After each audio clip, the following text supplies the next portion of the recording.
পেঁপে পাতার রস খেলে প্লেটলেট বেড়ে যায়, এই কথাটার বৈজ্ঞানিক ভিত্তি কতটুকু? আপনারা আসলে না পারতে হিমোগ্লোবিন পরীক্ষাটা কখনো করেন না। এই আমিই বলেছি যে বাবা বাড়ি যান, খাবার খান, যতদিন বাঁচেন। সে আমি আমার অন্য রুগীকে আজ বলতে পারছি যে আপনি ক্যান্সার থেকে মুক্ত। ব্লাড ক্যান্সার নেই অ্যান্সার, এই কথাটা এখন সম্পূর্ণ ভুল প্রমাণিত হয়েছে।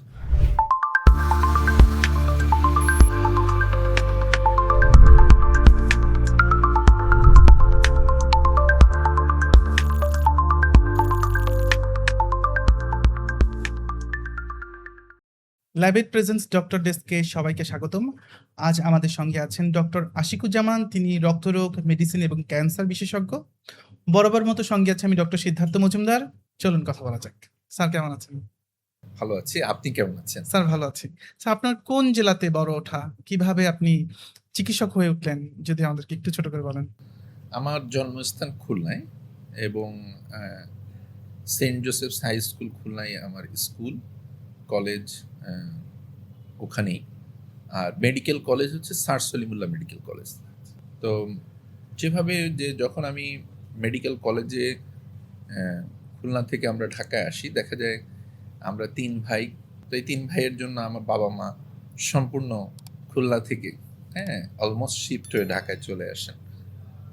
তো এরপরে আমি সলিমুল্লাহ মেডিকেলে পড়াকালীন যখন আমি 5th ইয়ারের স্টুডেন্ট, আমরা ক্লিনিক্যাল পেশেন্টের কাছে খুব বেশি যেতাম এবং বিশেষ করে ইন্টার্নশিপের সময়, সে সময় আমরা দেখতাম যে রক্তের রোগীগুলা, বিশেষ করে থ্যালাসেমিয়া, ব্লাড ক্যান্সার, ওই সময় চিকিৎসা ছিল না বললেই হয়। এবং এই চিকিৎসা হেমাটোলজি ডিপার্টমেন্টও ছিল না মিডফোর্ডে বা সলিমুল্লাহ মেডিকেলে। সেই সময় দেখা যেত এই রোগীগুলা মেডিসিনই আসতো এবং খুব অপচিকিৎসা পেত, একেবারে অপ্রতুল চিকিৎসা পেয়ে বেশিরভাগ সময় বলে দেওয়া হতো আপনাদের কোনো চিকিৎসা নেই, বাড়ি যান, যে কয়দিন বাঁচেন। তখন থেকেই আমার মনে ইচ্ছা ছিল যে হেমাটোলজি এই সাবজেক্টটি পড়ব এবং এই মানুষগুলোর জন্য আমি কিছু করব। যাক, আপনি যেটা চেয়েছিলেন একসময় সেটাই হলেন। তো এই যে হেমাটোলজিস্টরা আসলে কি ধরনের রোগীদের চিকিৎসা করে? হেমাটোলজি যদি আমরা বাংলায় বলি তাহলে এটা বোন ম্যারো এবং ব্লাড ডিসঅর্ডার নিয়ে তারা কাজ করে। আর ব্লাডের বা রক্তের যে উৎপত্তি স্থল বা আমরা বলি কারখানা, সেটা হলো অস্থিমজ্জা বা বোন ম্যারো। এইটার যত রোগ বা রক্তের সাথে সম্পর্কিত যত রোগ, এইগুলার চিকিৎসকই হলো হেমাটোলজিস্ট। তাহলে রক্তের যেসব কণা আছে, যেমন লাল রক্তকণিকা, শ্বেত রক্তকণিকা এবং অনুচক্রিকা, এই লাল রক্তকণিকা বা রেড ব্লাড সেলের যে রোগ, যেমন এনিমিয়া, সব ধরনের এনিমিয়া, থ্যালাসেমিয়া, হিমোলাইটিক এনিমিয়া, এইগুলোর চিকিৎসা একজন রক্তরোগ বিশেষজ্ঞ করেন বা হেমাটোলজিস্ট। শ্বেত রক্তকণিকার রোগ, যেমন ডাব্লিউবিসি কমে যাওয়া, বেড়ে যাওয়া, অথবা ডাব্লিউবিসির রোগ, ব্লাড ক্যান্সার, লিউকেমিয়া, লিম্ফোমা, মায়ালোমা, এইগুলো একজন হেমাটোলজিস্ট করেন। শুধু তাই না, ব্লিডিং ডিসঅর্ডার অর্থাৎ প্লাটিলেট এবং আমাদের রক্ত জমাট বাঁধার যে ফ্যাক্টর, এইগুলার যে ডেফিসিয়েন্সি জনিত ব্লিডিং ডিসঅর্ডার, যেমন হিমোফিলিয়া, আইটিপি, এইগুলোর চিকিৎসাও একজন হেমাটোলজিস্ট করে থাকেন। স্যার, আপনি এনিমিয়ার কথা বলছিলেন। বাংলাদেশে এনিমিয়ার রোগী বেশি কেন? বাংলাদেশে এনিমিয়ার রোগী বেশি মূলত কয়েকটি কারণে। তার মধ্যে প্রধান কারণ হলো যে চিকিৎসার অপ্রতুলতা এবং ২ নম্বর হচ্ছে স্বাস্থ্য সম্বন্ধে অসচেতনতা। আরেকটি বড় কারণ যে আমাদের নিউট্রিশনের অভাব। এনিমিয়া বা রক্তশূন্যতার একটি বড় অংশ হচ্ছে নিউট্রিশনের অভাব, অর্থাৎ আয়রন, ভিটামিন বি12, ফলিক অ্যাসিড এবং আরও অনেকগুলা ভিটামিন, যেটি কিনা রক্ত গঠনে সহায়তা করে। আমাদের একটা বড় সংখ্যক পপুলেশনের মধ্যে এটার অভাব দেখা যায়। এছাড়াও আরও কিছু বিষয় আছে, যেমন সচেতনতার অভাব। যেমন আমাদের মহিলাদের মধ্যে তার মাসিক অতিরিক্ত হচ্ছে কিনা, ব্লিডিং বেশি হচ্ছে কিনা, এই সম্বন্ধে কোনো বাস্তব বা সঠিক ধারণা নেই। ফলে কারো অতিরিক্ত ব্লিডিং হয়ে কেউ রক্তশূন্যতায় ভুগছেন, তিনি এই বিষয়গুলো নোটিস করেন না। আরেকটি বিষয় হলো যে অপ্রতুলতা, যে অ্যানিমিয়া প্রাথমিকভাবে হলে ওইটাকে যে ডায়াগনোসিস করা বা রোগ নির্ণয়ের যে ব্যবস্থাপনা, এইটা আসলে খুব ভুলভাবে প্রেজেন্ট করা হয়। যেমন অ্যানিমিয়ার জন্য কেউ ফ্যাকাশে হয়ে গেল রক্ত কমে, পেরিফেরিতে এটা মাইটা জন্ডিস বা এই ধরনের একটা ঝাড়ফুঁক, কবিরাজি চিকিৎসা, এই ধরনের অপচিকিৎসা দিনের পর দিন চলার পরে যখন দেখা যায় যে রুগীটা খুব ক্রিটিক্যাল কন্ডিশনে চলে যায়, তখন তারা একজন চিকিৎসকের শরণাপন্ন হচ্ছেন। তো প্রাথমিক অবস্থায় দেখা গেল যে মুখে খাওয়া দু একটা ওষুধেই বা সামান্য স্বাস্থ্য সচেতনতার মাধ্যমে এটা চিকিৎসা করা যেত। কিন্তু এই যে ডিলে এবং অপচিকিৎসার ফলেই আসলে আমাদের দেশে স্বাস্থ্য সচেতনতার এই অভাবের ফলেই এই অ্যানিমিয়া বা রক্তশূন্যতা এত প্রকট হয়ে আমাদের মাঝে দেখা দিচ্ছে। আচ্ছা, আরেকটা খুব বড় ব্যাপার, অ্যানিমিয়ার মধ্যে আবার নারীদের অ্যানিমিয়া সবচেয়ে বেশি থাকে। আপনি নিজেও জানেন এবং আমরা এটা সবসময় হাসপাতালে দেখি, ডক্টররা দেখেন। নারীদের কেন বেশি? এটা ওইভাবে কোনো সমীক্ষা নেই, তবে আমাদের ক্লিনিক্যাল অবজারভেশনে দীর্ঘদিনে আমরা দেখেছি যে বাংলাদেশে নারীরা আসলে সামাজিকভাবে একটু এরকমভাবেই থাকে যে পরিবারের সবাইকে খাইয়ে তার পাতে খাবারটা যায়। হ্যাঁ, সে দেখা যায় যে সবাইকে দেওয়ার পরে তার কাছে আসে। দেখা যায় যে কখনোই সঠিক নিউট্রিশন বেশিরভাগ সময় উনি পান না। এটা একটা নিউট্রিশনজনিত রক্তশূন্যতার কারণ। আরেকটি হলো যে নারীদের ওই যে বললাম যে মাসিকের মাধ্যমে ব্লিডিং রেগুলার হয়। তো এখানে কিন্তু তাদের সমূহ সম্ভাবনা থাকে যে পরপর কয়েক মাসই যদি এরকম ব্লিডিং হয় এবং সে যদি সঠিক নিউট্রিশন না পায়, সেক্ষেত্রে তার আর অভাব হতে পারে। অভাব হলেই তার রক্তশূন্যতা হতে পারে। শুধু তাই না, নারীরা কিন্তু জীবনে অনেকগুলা ফেজের মধ্যে দিয়ে যান, যেমন পিউবার্টি, তারপরে আপনার বাচ্চা ধারণ করা বা গর্ভাবস্থায়। এই সময় মেয়েদের যে ফুল বা একজন নারীর যে ফুল বা প্লাসেন্টায় প্রচুর আয়রনের চ্যানেল তৈরি হয়, যেখানে তার রক্ত তৈরির আয়রনটা তার শরীরে আসার আগেই আসলে গর্ভের সন্তানের কাছে চলে যায়। তো ওই সময় উনি যদি আগে থেকে স্টোর ডেফিসিয়েন্সিতে ভুগেন, তাহলে তার সমূহ সম্ভাবনা থাকে আয়রনের অভাবজনিত রক্তশূন্যতা বা ভিটামিনের অভাবজনিত রক্তশূন্যতায় ভোগা। আরও একটি বিষয়, যে রক্তশূন্যতার একটা রোগ বা হওয়ার মতো একটা রোগ আমার কাছে আছে, তাহলে দেখা যায় যে প্রেফারেন্সে উনি পিছিয়ে যান। অন্য আরেকজন পুরুষকে যেমন চিকিৎসা ব্যবস্থার আওতায় বেশি নিয়ে আসা হয়, কিন্তু দেখা যায় উনি প্রথম থেকে সেই চিকিৎসা ব্যবস্থা পান না। ফলে দেখা যায় অনেক কমপ্লিকেটেড হয়ে উনি চিকিৎসা ব্যবস্থায় যেতে পারেন এবং বেশিরভাগ নারী আসলে চিকিৎসা ব্যবস্থার আওতায় আসতেই পারেন না। এই সকল কারণে অর্থনীতি, সামাজিক সচেতনতার অভাব, শিক্ষার অভাব, অনেকগুলা কারণ একত্র হয়। শুধু তাই না, ফিজিওলজি এবং অনেক বিষয়ের কারণে আমাদের দেশে নারীরা অপেক্ষাকৃত বেশি রক্তশূন্যতায় ভোগে। রক্ত পরীক্ষা করার আগে কোনো লক্ষণ দেখে কি বোঝা যায় যে তিনি অ্যানিমিয়ায় ভুগছেন? এটা আমি ভিতর থেকে একটু বলতে চাই। অ্যানিমিয়ার মানে হচ্ছে আপনার শরীরে রক্তের অভাব। সেই রক্তটাকে লাল রক্তকণিকা। লাল রক্তকণিকা মানে হচ্ছে যে আপনার অক্সিজেন বহনের ক্ষমতার অভাব। তাহলে দেখা যায় রোগীরা সাধারণত আমাদের কাছে যেটা বলেন যে উনি যে কাজগুলো আগে পারতেন, ভারী কাজগুলা, এটা আর আগের মতো পারেন না। কারণ ওই যে আমার মাংসপেশি, হ্যাঁ, সেই মাংসপেশির মধ্যে মায়োগ্লোবিন বলে একটা প্রোটিন, সেইটার বেসিকে আমার আয়রন বা অন্যান্য রক্তকণিকার সহায়তা লাগে। ওইটা দিন দিন যখন কমে আসে, তখন ওই ভারী কাজটা উনি আর আগের মতো করতে পারছেন না। দুর্বল লাগে, সে তো ভিটামিন ডি এর অভাবেও দুর্বল লাগতে পারে স্যার। হ্যাঁ, আমি যেটা বলছি যে এর সাথে কি হয় যে সেই দুর্বলতা আর এটা হলো জেনারেলাইজড উইকনেস।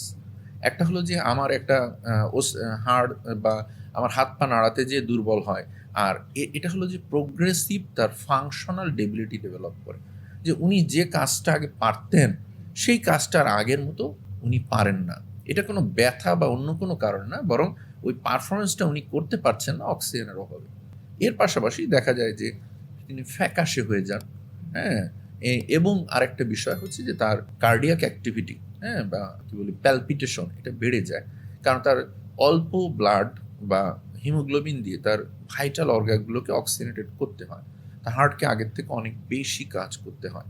তাহলে অল্পতেই উনি হাঁপিয়ে যান এবং এমন হয় যে যখন রক্তশূন্যতা একটু সিভিয়ার পর্যায়ে চলে যায়, তখন আমার হার্ট বা আমার ভাইটাল অর্গান যদি অক্সিজেন না পায়, তাহলে এই যে ওইগুলার যে সমস্যা, হার্ট ফেলিওর বা আমার হঠাৎ করে মাথা ঘুরে পড়ে যাওয়া, স্ট্রোক হওয়া, এমনকি কোনো অর্গান ফেলিওর, এগুলোর সম্ভাবনা থেকে যেতে পারে। সবচেয়ে ভালো হয় রক্ত পরীক্ষা করে নিলে, তাই তো? আমরা বলবো যে তার আগে একজন রক্তরোগ বিশেষজ্ঞের শরণাপন্ন হওয়া অবশ্যই। বা একজন ভালো চিকিৎসকের শরণাপন্ন হওয়া, যিনি প্রথমে ক্লিনিক্যাল এক্সামিনেশন করে এই ধরনের দুর্বলতাকে, ওই যে আপনি যেটা বললেন ভিটামিন ডি, হাইপোথাইরয়েডিজম, নাকি এনিমিয়া, নাকি ইলেকট্রোলাইট ইমব্যালেন্স, এরকম অনেকগুলো কারণে আমার দুর্বলতা হতে পারে। সো সেইটাকে আগে উনি আইডেন্টিফাই করবেন। এরপরে উনি যে সঠিক পরীক্ষাটা দিবেন, সেই রক্তের পরীক্ষা বা সেই পরীক্ষাসমূহ করে উনি শুধু এনিমিয়াই ডায়াগনোসিস করবেন না, কেননা বেশিরভাগ ক্ষেত্রে এনিমিয়া বা রক্তশূন্যতা আসলে কোনো রোগ না, এটা রোগের বাইরের লক্ষণ। সো ভিতরের রোগটা বা কারণটার চিকিৎসা করাটাই এখানে আমাদের মূল লক্ষ্য। স্যার, আরেকটা প্রশ্ন আমি করতে চাই, রক্ত স্বল্পতায় কোন খাবারগুলো বেশি কার্যকরী? এখানে আমি যে কথা বলছিলাম সেটার ধারাবাহিকতাই বলি, যে আয়রনের অভাবজনিত রক্তশূন্যতা যদি প্রমাণিত হয়, সেক্ষেত্রে আয়রন থেরাপির পাশাপাশি আয়রন সমৃদ্ধ খাবার, যেমন কচু শাক, যেমন মাছ, মাংস, ডিম, দুধ, এগুলো সব কিছুতেই আয়রন আছে, প্রোটিন আছে। মূলত লাল মাংসের মধ্যে এটা বেশি থাকে, কলিজা খেলে। তো এগুলোর মাধ্যমে সে আয়রন পেতে পারে। কেন আমরা প্রাণীজ আমিষের দিকে বেশি বলছি, কারণ এটা কিন্তু দ্রুত অ্যাবজর্ব হয় এবং আপনার শুধু আয়রন খেলেই হবে না, শরীরে এটা অ্যাবজর্ব হওয়াটা খুব জরুরি। সো এই যে আমি যে খাবারগুলো বললাম, মোটামুটি এই খাবারগুলো যদি কেউ নিয়মিত খায়, সাথে পথ্য গ্রহণ করে এবং রক্তরোগ বিশেষজ্ঞের পরামর্শ গ্রহণ করে, তাহলে সে সহজে আয়রনের অভাবজনিত রক্তশূন্যতায় ভুগবে না, বা ভুগলেও সেটা রিকভার করা সম্ভব। স্যার, আরেকটা প্রশ্ন খুব গুরুত্বপূর্ণ। রক্তরোগ বিশেষজ্ঞ বা যেকোনো ডক্টরের কাছে গেলেই ডক্টর প্রথমেই যে টেস্টগুলো লেখেন তার মধ্যে একটি থাকে সিবিসি, কমপ্লিট ব্লাড কাউন্ট। তো এই সিবিসি থেকে আসলে কোন গুরুত্বপূর্ণ বিষয়গুলো আসলে আমরা জানতে পারি? এখানে দর্শকদের কাছে আমার বলার আছে যে আপনারা আসলে না পারতে হিমোগ্লোবিন পরীক্ষাটা কখনো করেন না। আপনারা করলে এই কমপ্লিট ব্লাড কাউন্ট, বা বাইরের দেশে এটাকে হিমোগ্রাম বলে, সামান্য 100-200 টাকার এই যে ডিফারেন্সে আসলে একটা বিশাল পরিমাণ ডিফারেন্স বা ইনফরমেশন গ্যাপ এখানে থেকে যায়। সিবিসি যে মেশিনে করা হয় সাধারণত, এটাকে আমরা বলি সেল কাউন্টার, বা এটা একটা অত্যন্ত অ্যাডভান্সড মেশিন। সবচেয়ে জনপ্রিয় মেশিনের নাম সিসম্যাক্স। তো এইটা দিয়ে যে সিবিসিটা করা হয়, এবং সেটা যদি একজন ভালো হেমাটোলজিস্ট অথবা ক্লিনিক্যাল প্যাথোলজিস্ট এটা রিভিউ করেন, তাহলে আমরা কি কি ইনফরমেশন পেতে পারি। রেড ব্লাড সেলের অনেকগুলা রোগ, যেমন রক্ত নিউট্রিশনাল যে ডেফিসিয়েন্সি, আয়রনের অভাব, রক্ত ভেঙে যাওয়ার কিছু রোগ জন্মগত, যেমন থ্যালাসেমিয়া, রক্ত ভেঙে যাওয়ার কিছু অ্যাকোয়ার্ড রোগ, যেমন অটো ইমিউন হিমোলাইটিক অ্যানিমিয়া। শুধু তাই না, রক্ত থ্যালাসেমিয়ার বাহক এবং ভিটামিন বি12 অথবা ফোলেটের ডেফিসিয়েন্সির যে মেগালোব্লাস্টিক অ্যানিমিয়া। শুধু তাই না, আমাদের ডাব্লিউবিসি লাইনের শ্বেত রক্তকণিকার যে রোগ, ব্লাড ক্যান্সার এবং প্লাটিলেটের রোগ, আইটিপি, অথবা সব মিলিয়ে কোনো মায়োলোডিসপ্লাস্টিক সিনড্রোম বা এমন কোনো রোগ যা বোন ম্যারোকে ইফেক্ট করেছে, সবই আসলে জানা যায়। তার থেকে বড় জিনিস, আমরা হেমাটোলজিস্টরা বলি যে রক্ত এমন একটা কোষ যে শুধুমাত্র প্রতিদিন আপনার প্রত্যেকটা কোষের কাছে যাচ্ছে। There is cellular talking between blood cell and all cell, and if you are expert enough, যদি আপনি সেই পরিমাণ এক্সপার্ট হন, আপনি যদি ওই ব্লাডটাকে আপনার ভিতরে ওই জ্ঞান দিয়ে দেখতে শিখে যান, তাহলে আসলে সব রোগেরই বা আপনার সব সিস্টেমেরই অন্তত ডিজিজের ক্লু একমাত্র এই haematology, CBC, peripheral blood film, এই দুইটি খুব মানে সিম্পল পরীক্ষার মাধ্যমে, সিম্পল স্ক্রিনিং টেস্টের মাধ্যমে দিতে পারেন। এটা হতে পারে একটা সেপসিস বা ইনফেকশন, এটা হতে পারে একটা ডিআইসি, এটা হতে পারে একটা আপনার জয়েন্ট ডিজিজ, সিস্টেমিক লুপাস ইরাইথেমেটোসাস, এটা হতে পারে আপনার একটা লিভার ডিজিজ, তারও ছাপ থাকে আপনার রক্তের কোষে। এটা হতে পারে আপনার একটা কিডনি ডিজিজ, তার ছাপ থাকে আপনার রক্তের কোষে। এমন কোনো সিস্টেম নেই যার কোনো ছাপ, সাথে রক্তের রোগ তো আছেই, রক্তের বোন ম্যারোর লাল রক্তকণিকা, শ্বেত রক্তকণিকা, অনুচক্রিকার এই সব রোগগুলো আসলে খুব ভালোভাবে একজন সিবিসি এবং পেরিফেরাল ব্লাড ফিল্ম যে হেমাটোলজিস্ট দিয়ে যদি পর্যবেক্ষণ করানো যায়, বেশিরভাগ ক্ষেত্রেই গাইডলাইনটা দেওয়া যায়। আরেকটা জিনিস স্যার, বাংলাদেশে ডেঙ্গুর সাথে সাথে প্লেটলেট কথাটাও খুব পরিচিত। প্লেটলেট আসলে কি? প্লাটিলেট বা অনুচক্রিকা রক্ত জমাট বাঁধার প্রক্রিয়ার আমার একটি খুব ফার্স্ট লাইন একটি সেল। আমরা বলি রক্ত জমাট বাঁধার প্রক্রিয়াকে আমরা প্রধানত দুই ভাগে ভাগ করি, একটাকে বলে প্রাইমারি হিমোস্ট্যাসিস, আরেকটিকে বলে সেকেন্ডারি হিমোস্ট্যাসিস।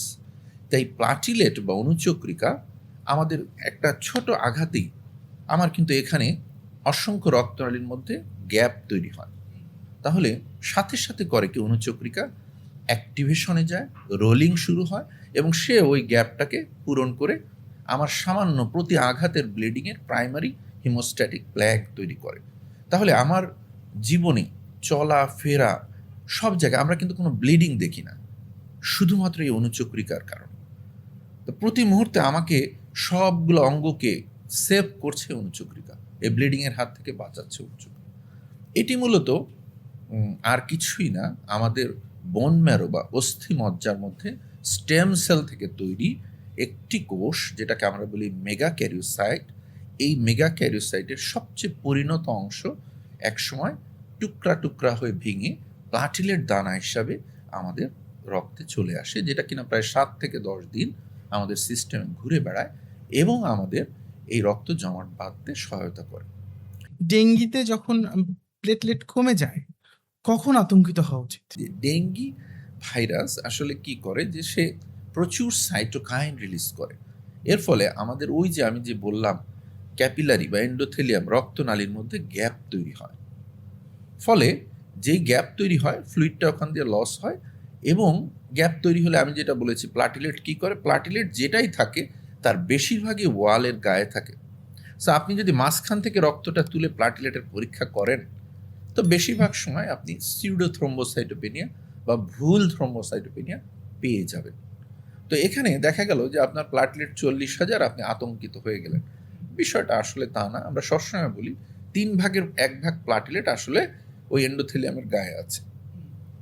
তাহলে 20,000 বা তার নিচে যাওয়ার আগ পর্যন্ত আসলে আমরা এটার জন্য আলাদা কোনো চিকিৎসা ব্যবস্থা দিতে আগ্রহী হই না, কারণ আসলে লাগেও না।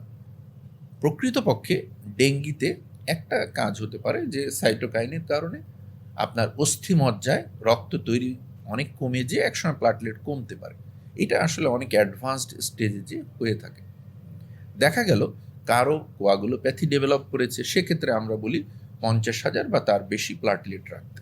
কিন্তু আদারওয়াইজ 20,000 বা তার নিচে 20,000 বা তা মেনটেন করলেই আমরা আসলে বলি এটা একটা সেফ লেভেল। যদি তার জ্বর না থাকে, যদি সে শকে না যায়, যদি তার অর্গ্যান ভালো থাকে, তাহলে কোনো প্লাটিলেট দেওয়া বা এটার কোনো থেরাপি দেওয়ারও আমাদের প্রয়োজন হয় না। 20,000-এর নিচে গেলে তখন আমরা আসলে একজন ভালো রক্তরোগ বিশেষজ্ঞের পরামর্শে এটার চিকিৎসা ব্যবস্থা নির্ধারণ করি। প্লেটলেট কমে গেলে অনেকেই রক্ত দেবার জন্য অনেকেই প্রেশার দেন, পেশেন্টের আত্মীয় স্বজন, পেশেন্ট নিজেও। এই জায়গাটা যদি একটু বলতেন, কতটুকু কমলে পরে রক্ত দিতে হয়? প্রথম কথা যে আসলে আমরা যেটা বললাম সিউডো থ্রম্বোসাইটোপেনিয়াই সবচেয়ে কমন। তো আপনাকে আসলে বুঝতে হবে যে এটা thrombocytopenia or pseudo thrombocytopenia. So you must বা আপনাকে অবশ্যই ওই সিবিসি পেরিফেরাল ব্লাড ফিল্ম একজন দক্ষ হেমাটোলজিস্ট দিয়ে চেক করাতে হবে। যদি উনি বলেন যে না আসলেই প্লাটিলেট কমেছে, হ্যাঁ, তো তখন আপনি ব্যবস্থা নেবেন একজন রক্তরোগ বিশেষজ্ঞের পরামর্শে। যেটা আমি বললাম 20,000-এর নিচে গেলে আমরা কিছু মুখে খাওয়া ঔষধ দিব এবং 10,000 বা তার নিচে গেলে অ্যাক্টিভ ব্লিডিং থাকলে আমাদের ট্রান্সফিউশন কখনো কখনো লাগতে পারে, কিন্তু এই ডিসিশন মেকার হবেন একজন হেমাটোলজিস্ট। স্যার, আরেকটা মজার ব্যাপার, যখন ডেঙ্গুর কথাগুলো পত্রিকায় আসছিল, বিভিন্ন পত্রিকায় চটুল নিউজ আসছিল যে পেঁপে পাতার রস খেলে প্লেটলেট বেড়ে যায়। এই কথাটার বৈজ্ঞানিক ভিত্তি কতটুকু? পেঁপে পাতার রস খেয়ে প্লাটিলেট বেড়ে যায়, এটা আসলে কোনো বৈজ্ঞানিক সেরকম কোনো ভিত্তি নাই। থ্রোম্বোপয়েটিন অ্যাগনিস্ট ছাড়াও আরও অনেকগুলো উপাদান পেঁপের পাতায় থাকে। সো এখানে যেমন প্লাটলেট বাড়ার সম্ভাবনা থাকে, প্লাটলেটের ফাংশন ডেফিসিট বা অন্যান্য বিষয়গুলো থেকে যেতে পারে, যেটা আসলে গবেষণায় এখনো পর্যন্ত আসেনি। তাহলে যেটা চিকিৎসা ব্যবস্থা যদি আসলে কখনো আমাদের প্লাটলেট বাড়ানোর কোনো চিকিৎসা লাগে থ্রোম্বোপয়েটিন অ্যাগনিস্ট, তাহলে আমরা স্পেসিফিক ওই থ্রোম্বোপয়েটিন অ্যাগনিস্টটাই দিব। এরকম কম্বাইন্ড বা এরকম একটা জেনারেলাইজ যেটার উপর আসলে কোনো ওরকম গবেষণাপত্র নেই, সেই ইভিডেন্সহীন চিকিৎসা ব্যবস্থা বিষয়ে আসলে আমি মন্তব্য করতে পারছি না। আরেকটা জিনিস, ডেঙ্গু রোগীদের কি কি লক্ষণ দেখলে আমাদের অবশ্যই হাসপাতালে যাওয়া উচিত? ডেঙ্গু রোগী যদি সত্যিকারের তার ক্যাপিলারি লিকেজের ফিচার অর্থাৎ শক হয়, আমরা বলি যে এটা আমরা বুঝি যে সিবিসিতে তার হিমাটোক্রিটটা প্রিভিয়াস ডে থেকে বাড়ছে এবং সে শকের সব ফিচার নিয়ে আসছে। সাধারণত ব্লিডিং নিয়ে ওনারা আসেন না, সাধারণত প্রচণ্ড সাইটোকাইন স্টর্ম চলে, সে সময় শরীরে প্রচণ্ড ব্যথা, প্রেশারটা ড্রপ করে এবং শকের ফিচার যখন আসে তাকে অবশ্যই হসপিটালে অ্যাডমিট হয়ে এখানে মূল চিকিৎসা ফ্লুইড অ্যান্ড ইলেকট্রোলাইট ব্যালান্স, এবং ফ্লুইড ইলেকট্রোলাইট ব্যালান্স করলেই দেখা যায় সঠিক সময় এটা হতে পারে। কিন্তু যেটা এক্সটেন্ডেড ডেঙ্গু সিনড্রোম রিসেন্টলি আমরা দেখছি, এটাতে অনেক কমপ্লিকেশন হয়, আইসিইউ পর্যন্ত নেওয়া লাগে। তো ওই রকম হলে চিকিৎসক অথবা চিকিৎসকদের বোর্ড করে আমরা সাধারণত চিকিৎসা করে থাকি এবং ভালো ফলাফল পাওয়া যায়। তো সেক্ষেত্রে এই ধরনের ঝুঁকির দিকে আমরা যখন যাব তার আগে অবশ্যই সিবিসি আমাকে খুব ইম্পর্ট্যান্ট একটা প্যারামিটার দেবেন এবং হেমাটোলজিস্টের ভূমিকাটা এখানে অপরিসীম। স্যার, ডেঙ্গু ছাড়াও আর কি কি রোগে প্লেটলেট কমে যায়? আমরা যেটা বললাম যে প্লাটিলেট এর বিরুদ্ধে আপনার শরীর অ্যান্টিবডি তৈরি করতে পারে, কিন্তু প্লাটলেট তো আপনার নিজের রোগ, তাহলে নিজের কোষ, তাহলে কেন অ্যান্টিবডি তৈরি করবে? এটাকে আমরা বলি অটো ইমিউন থ্রম্বোসাইটোপেনিয়া বা ইমিউন থ্রম্বোসাইটোপেনিয়া। এটা হতে পারে একেবারে আপনার প্লাটিলেটের বিরুদ্ধেই প্লাটিলেট অ্যান্টিবডি আপনার তৈরি হয়েছে, অথবা হতে পারে অন্য কোনো আপনার শরীরের মলিকিউলের বিরুদ্ধে আপনার অ্যান্টিবডি তৈরি হয়েছে, সেইটা ক্রস লিঙ্কিং আপনার বা ওইটার সাথে মিল আছে, মলিকুলার মিমিক্রি আছে আপনার প্লাটিলেটের বা আপনার মেগাক্যারিওসাইটের। তাহলে এই রোগগুলোর মধ্যে আছে আপনার আইটিপি, যেটা কিনা প্রাইমারি আইটিপি বলি বা ইমিউন থ্রম্বোসাইটোপেনিয়া, যেটাতে প্লাটিলেটের বিরুদ্ধে আপনার শরীরে অ্যান্টিবডি তৈরি হয়, প্লাটিলেট ভেঙে যেতে থাকে। আরেকটি আছে সেকেন্ডারি আইটিপি, এটি সাধারণত আপনার দেখা যায় যে সিস্টেমিক লুপাস ইরাইথেমাটোসাস বা অন্য কোনো রোগের সাথে আপনার অ্যাসোসিয়েটেড থাকে। সেক্ষেত্রে দেখা যায় যে সেকেন্ডারি কারণে থাইরয়েডের একটা অ্যান্টিবডি তৈরি হয়েছে, খাদ্যনালীতে যে আমাদের খুব common anti H pylori antibody আমার খাদ্যনালী ইনফেকশন, ওইটার সাথে আইটিপির অ্যাসোসিয়েশন আছে। চিকুনগুনিয়াতেও কি প্লেটলেট কমে যায়? কখনো কখনো কমতে, যে কোনো ভাইরাল ইনফেকশন যখন তার সাইটোকাইন স্টর্ম অনেক বেশি চলবে তখন ক্যাপিলারি লিকেজ হবে এবং প্লাটলেট নিয়ে সে কমানি প্রেজেন্ট করতে পারে। স্যার, আরেকটা জিনিস হচ্ছে গিয়ে খুব জনপ্রিয় প্রশ্ন, আমাদের কাছে বিভিন্ন মানুষ জানতে চায়, একজন সুস্থ মানুষ কতদিন পর পর রক্ত দিতে পারে? আর সুস্থ মানুষ সাধারণত সেটা নির্ভর করবে সে কোন প্রোডাক্ট দিতে চায়। তারপরও আমরা বলি যে মিনিমাম 3 থেকে 4 মাস, লাল রক্তকণিকা 4 মাস লাগে তার ডেভেলপ করতে। তা আমরা সেফ লেভেল বলি 4 মান্থস, ঠিক আছে? অনুচক্রিকা ইউজুয়ালি 7 থেকে 10 দিনের মধ্যেই এটা রিকভার করে। তারপর আমরা বলি মিনিমাম 2 to 3 মান্থস। তার যদি সে একটা অ্যাফরেটিক প্লাটিলেট দেয় 1 ইউনিট, যেটা কিনা একজন মানুষকে নিয়ে প্রায় 6 বার তার অ্যাফরেটিক মেশিনে ঢোকানোর পর ভেরি কনসেন্ট্রেটেড একটা প্লাটিলেট দেওয়া যায়। বিশেষ করে ব্লাড ক্যান্সার এবং অন্যান্য রোগে, অ্যাপ্লাস্টিক অ্যানিমিয়া, রক্তের এই রোগগুলাতে অ্যাফরেটিক প্লাটলেট খুব বেশি লাগে। এদের ক্ষেত্রে আমরা বলি মিনিমাম 3 মান্থস পরপর তাকে এই ব্লাডটা দেওয়া উচিত। বারবার রক্ত দিলে শরীরের রক্ত কি কমে যায়? এটা কি সত্য? না, বারবার রক্ত দিলে শরীরের রক্ত মানে কি যে আপনার হিমোগ্লোবিন কখনো কখনো কমতে পারে, কারণ আপনার যদি আগে থেকে আপনি থ্যালাসেমিয়ার বাহক হন বা থ্যালাসেমিয়া রুগী, আপনি টেরই পাননি, আমাদের কিছু ইবিটা থ্যালাসেমিয়া আছে। এছাড়া একজন সুস্থ সবল মানুষ তারা যদি সঠিক নিউট্রিশন নেন, আয়রন, ভিটামিন বি12, ফোলেট, এবং তারা যদি একটি সুষম খাদ্য গ্রহণ করেন, তাহলে আমরা কিন্তু দেখি না যে তাদের কোনো ধরনের রক্তশূন্যতা, বরং রেগুলার ডোনরও খুব সাধারণ জীবনযাপন করতে পারেন। রক্ত দেওয়া কি ভালো না মন্দ? অবশ্যই that is a very Nobel thing, but শুধু তাই না, রক্ত না, আমাদের দেশে আমরা আসলে এখন রক্তের পাশাপাশি রক্তেরই মতো আরেকটা জিনিস, সেটা হলো স্টেম সেলের ডোনরের অভাবে ভুগছি। আমরা ঢাকা মেডিকেলে যেমন বোন ম্যারো ট্রান্সপ্লান্ট করছি, ল্যাবিডেও আমরা খুব অল্প দিনের মধ্যে বোন ম্যারো ট্রান্সপ্লান্ট শুরু করতে যাচ্ছি। বোন ম্যারো ট্রান্সপ্লান্ট ব্লাড ক্যান্সারের ফাইনাল চিকিৎসা, থ্যালাসেমিয়ার ফাইনাল চিকিৎসা, অ্যাপ্লাস্টিক অ্যানিমিয়ার বলা যায় একমাত্র চিকিৎসা। এবং এদের রুগীদের সংখ্যা বাংলাদেশে কম নয়, অনেক। দেখা যায় বাংলাদেশে আমরা এগুলো করতে পারি না শুধু ডোনরের ঘাটতির কারণে। কারণ বাংলাদেশের মানুষ কি অদ্ভুতভাবে, আমরা ঢাকা মেডিকেলে স্টেম সেল ডোনরের রেজিস্ট্রি করার চেষ্টা করলাম, খুব বেশি আমরা ডোনর পেলাম না। তার কারণ মানুষের একটা ধারণা, ভুল ধারণা, মনে হয় বোন ম্যারো টেনে টেনে আমার বোন ম্যারো ডোনর নেবে। বেসিক্যালি এটা সম্পূর্ণ ভুল ধারণা। স্টেম সেল বা বোন ম্যারো এটা আসলে আমরা 2-1টা ইনজেকশন দিলেই, গ্রোথ ফ্যাক্টর দিলেই আপনার সার্কুলেশন বা ব্লাডে চলে আসে। সুতরাং অ্যাফেরেসিস মেশিন, যেটার মাধ্যমে আপনার প্লাটিলেট সংগ্রহ করা হয়, ঠিক একই মেশিনের মাধ্যমে আমরা কিন্তু আপনার একটু 200 থেকে 250 ml ব্লাড নিচ্ছি। That is nothing but A donation of blood. So এই ব্লাডটা আমরা লিকুইড নাইট্রোজেনে -180 বা নিচে অনেক বছর, 10-12 বছর পর্যন্ত রাখতে পারি। তাতে হচ্ছে কি, আমার যেমন বাইরের দেশে যেটা আছে, বেশি দূর যাওয়ার দরকার নেই, আমাদের পাশের দেশ ইন্ডিয়াতে যেটা আছে, they have a huge number of bank. So আপনি ঘরে বসে কম্পিউটারে বসে বলতে পারেন যে এই অঞ্চলে আমার বোন ম্যারো ডোনর আছে। ইউ ক্যান, কারণ আপনার ফ্যামিলিতে মিনিমাম আপনার 4 ভাই বোন না থাকলে আপনার সাথে ম্যাচ ডোনর হওয়ার সম্ভাবনা নেই বললেই চলে। তাহলে এখন কোন ফ্যামিলিতে এরকম আছে? এরকম তো আমরা খুঁজে পাই না। তাহলে সেক্ষেত্রে আমাদের একমাত্র সুবিধা এখানে হতে পারে যে আমার যদি এরকম একটা হিউজ পরিমাণ ডোনরের ব্যাংক থাকে। তাহলে এই অনুষ্ঠানের মাধ্যমে আমি মানুষকে উদ্বুদ্ধ করতে চাই, আপনারা স্টেম সেল ট্রান্সপ্লান্ট, এটা আর কিছুই না, একটা ব্লাড দেওয়া ছাড়া আর কিছু না, এটাতে আরও এগিয়ে আসুন। এটার প্রচারণা নাই, এই জন্য মানুষ জানে না। আসলে মানুষ জানলে হয়তো দিতে যাবে বা ব্যাংক সমৃদ্ধ হবে। আসলে এটা আপনি ভুল ধারণাও এটার কারণ। অনেকে ভাবে বোন ম্যারো, বাবা এটা খুব কঠিন একটা বিষয়। আসলে এটা কিছুই না, এটা ব্লাড ডোনেশনের মতোই একটা বিষয়। এটাই আসলে মানুষকে বলতে বলতে তারা সচেতন হবে। আরেকটা জিনিস স্যার, আপনি অলরেডি ব্লাড ক্যান্সারের কথা বললেন। ব্লাড ক্যান্সার যদি আমি ছোট করে জানতে চাই, ব্লাড ক্যান্সার আসলে কি?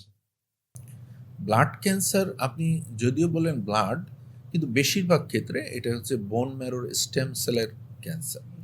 কিছু ম্যাচিউর সেলের ক্যান্সারও আছে। ব্লাড ক্যান্সার বলতে আমরা leukaemia, lymphoma, multiple myeloma, myeloproliferative neoplasm যেমন সিএমএল, পলিসাইথেমিয়া রুব্রাভেরা এবং মায়োলোডিসপ্লাস্টিক সিনড্রোম, মূলত এই রোগগুলোকে বুঝে থাকে।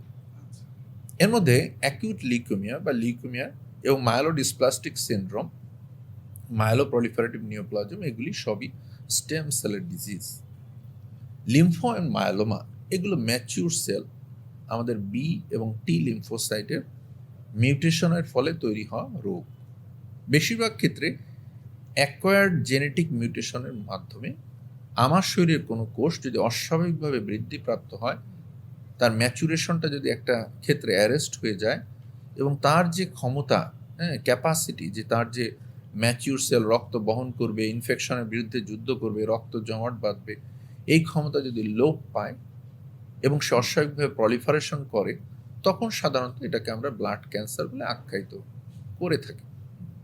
সো যেটা স্টেম সেল, তাই অ্যাভারেজ বলা যায় যে আমাদের স্টেম সেলের ক্যান্সার বা বোন ম্যারোর ক্যান্সার, এটাই আসলে ব্লাড ক্যান্সার। স্যার, এই যে ব্লাড ক্যান্সার বলেন বা রক্তরোগী বলেন, এর কি কোনো প্রাথমিক লক্ষণ থাকে? হ্যাঁ, ওই যে বললাম যে ব্লাড ক্যান্সারের ক্ষেত্রে যেমন লিউকেমিয়া বেশিরভাগ ক্ষেত্রেই শ্বেত রক্তকণিকা সিরিজের একটা রোগ।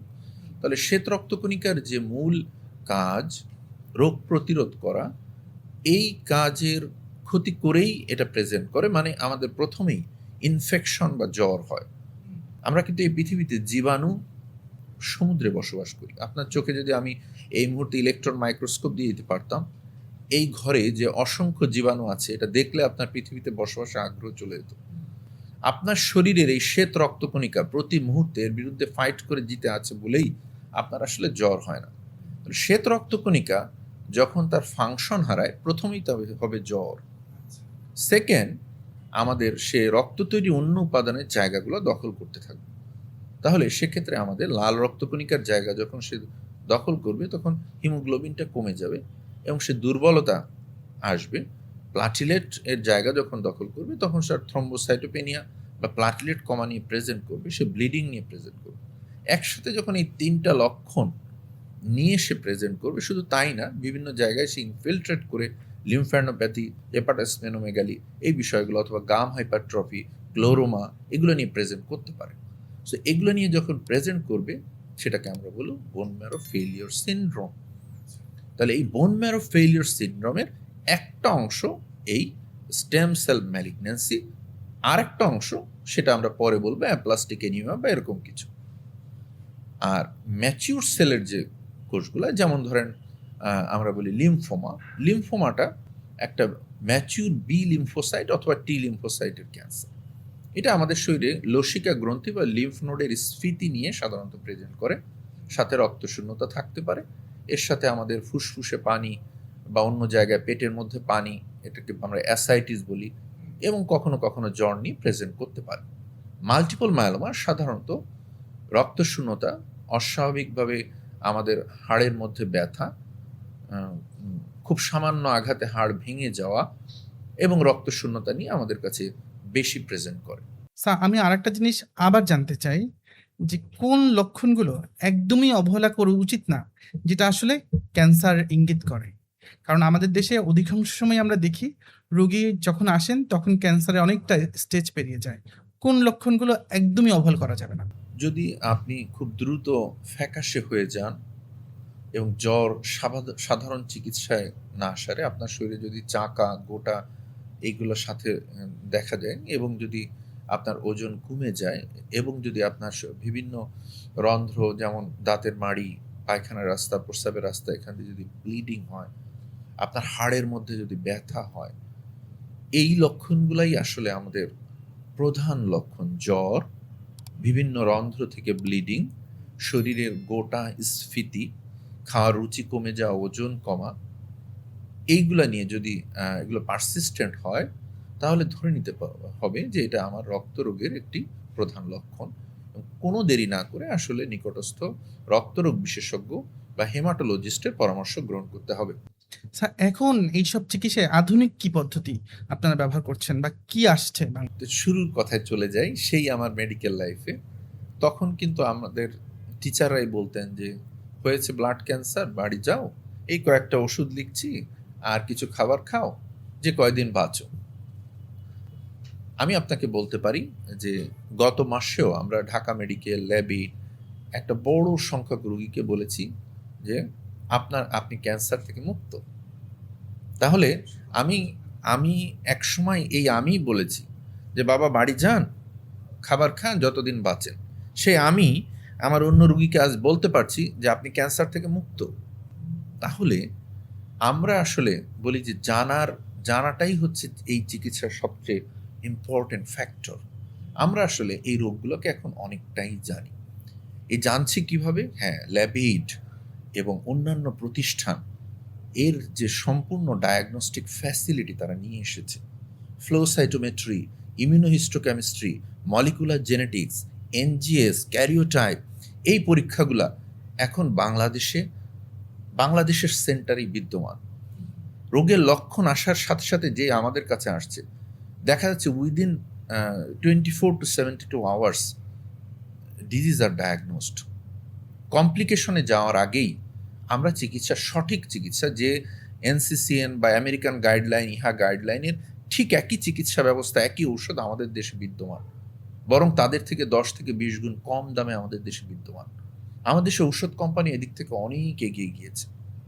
তাহলে সঠিক চিকিৎসার মাধ্যমে আমরা এই লিউকেমিয়া, তার মধ্যে ALL, ছোটদের ALL এর 90% উপরে আমরা কিওর করে ফেলছি।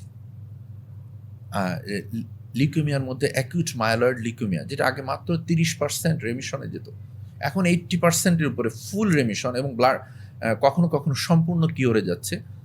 ট্রান্সপ্লান্ট করলে তো কিওরে যাচ্ছেই।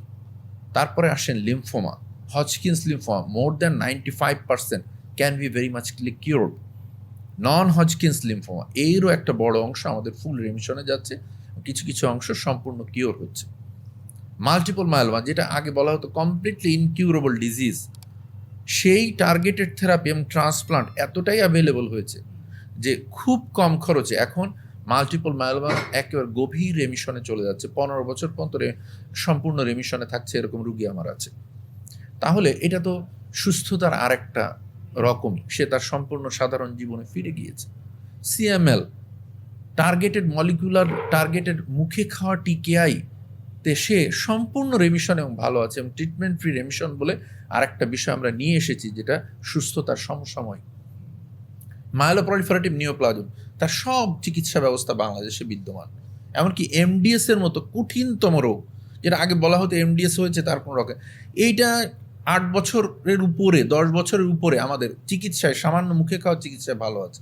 কেননা ওর যে এই এমডিএস অ্যাকিউট লিউকেমিয়া হওয়ার যে জেনেটিক পরিবর্তন, এগুলো এখন আমরা বের করেছি এবং এর টার্গেটেড থেরাপিগুলো সব বাংলাদেশে বিদ্যমান। এখন আমরা তো রুগীদের কেমোথেরাপি দিচ্ছি না বললেই চলে। আগে অ্যাকিউট মাইলয়েড লিউকেমিয়া মানেই ছিল যে খুব ভারী কেমোথেরাপি দিতে যে মারা যাবে। এখন আমরা এই কেমোথেরাপি থেকে অলমোস্ট সরে এসেছি, সব টার্গেটেড থেরাপি, এবং রুগী সার্ভাইভাল ইজ ভেরি গুড। আগের থেকে 2 থেকে 3 গুণ তাদের সার্ভাইভাল বেড়েছে। কোনো কোনো জায়গায় আমরা বলবো যে প্রায় 50%-এর উপরে তাদের সার্ভাইভাল বেড়েছে। সো সরকারি বেসরকারি সব জায়গায় আমাদের বোন ম্যারো ট্রান্সপ্লান্টের মতো চিকিৎসা ব্যবস্থা ফ্রন্ট লাইনে চলে এসেছে। কোনো কোনো সেন্টারে মাসে 10টা-15টা করে ট্রান্সপ্লান্ট হচ্ছে। ঢাকা মেডিকেলে আমরা রেগুলার ট্রান্সপ্লান্ট করছি, সেখানে সর্বনিম্ন খরচে, সিএমএইচে খুব কম খরচে, এরকম আরও অনেকগুলো সেন্টার তৈরি হয়েছে। সো ব্লাড ক্যান্সার নেই অ্যান্সার, এই কথাটা এখন সম্পূর্ণ ভুল প্রমাণিত হয়েছে। বেশিরভাগ ক্ষেত্রে এটা একটা সম্পূর্ণ নিয়ন্ত্রণযোগ্য এবং নিরাময়যোগ্য রোগ। স্যার, এটা শোনা আমাদের জন্য খুব সৌভাগ্যের যে নিরাময়যোগ্য। স্যার, আমি একদম অনুষ্ঠানের শেষের দিকে চলে এসেছি। আমি একটা প্রশ্ন করতে চাই, সুস্থ থাকতে একজন মানুষের বছরে আসলে কোন রক্তের পরীক্ষাগুলো করা জরুরি? আমরা বলবো যে complete blood count with peripheral blood film, এটা অবশ্যই একজন রক্তরোগ বিশেষজ্ঞ দিয়ে রিভিউ করে করা উচিত, যেটা কিনা আমি এর আগেও বলেছি। অনেকগুলো রোগ একেবারে প্রাইমারি অবস্থায় স্ক্রিনিং করা সম্ভব। পাশাপাশি প্রত্যেকেরই আসলে একটা বয়সের পরে liver function, kidney function, cardiac assessment, এগুলো রেগুলার করা উচিত। শুধু তাই না, আমরা একটা বিশাল কেমিক্যাল দূষণের মধ্যে বসবাস করছি। ফলে দেখা যায় আমরা জানি না আমাদের খাবারে যে পরিমাণ, আমাদের কোনো খাদ্য সেরকম আইন কাজ করে না। দেখা যাচ্ছে যে আমাদের এই যে রোগগুলা আসার জন্য যে আমাদের ইমেজিং, কিছু ইমেজিং যেমন আলট্রাসোনোগ্রাম, তারপরে চেস্ট এক্সরে, ইসিজি, ইকো, এগুলো আমাদের একটু রেগুলারলি ইয়ারলি যদি আমরা করি, তাহলে দেখা যায় যে অনেক রোগ আসার আগেই এটা আসলে টের পাওয়া সম্ভব। ধন্যবাদ স্যার, এতক্ষণ আমাদের চমৎকার সব পরামর্শ দেবার জন্য। আসলে রক্তরোগে ভয় নয়, রক্তরোগ জয় হয়। এতক্ষণ ধরে আমরা গুরুত্বপূর্ণ কথা শুনলাম। নিশ্চয়ই পরবর্তী পর্বে নতুন কোনো বিষয় নিয়ে, নতুন কোনো চিকিৎসকের সঙ্গে আমরা আবার আড্ডা দেব। ততদিন পর্যন্ত ভালো থাকবেন, সুস্থ থাকবেন। ধন্যবাদ।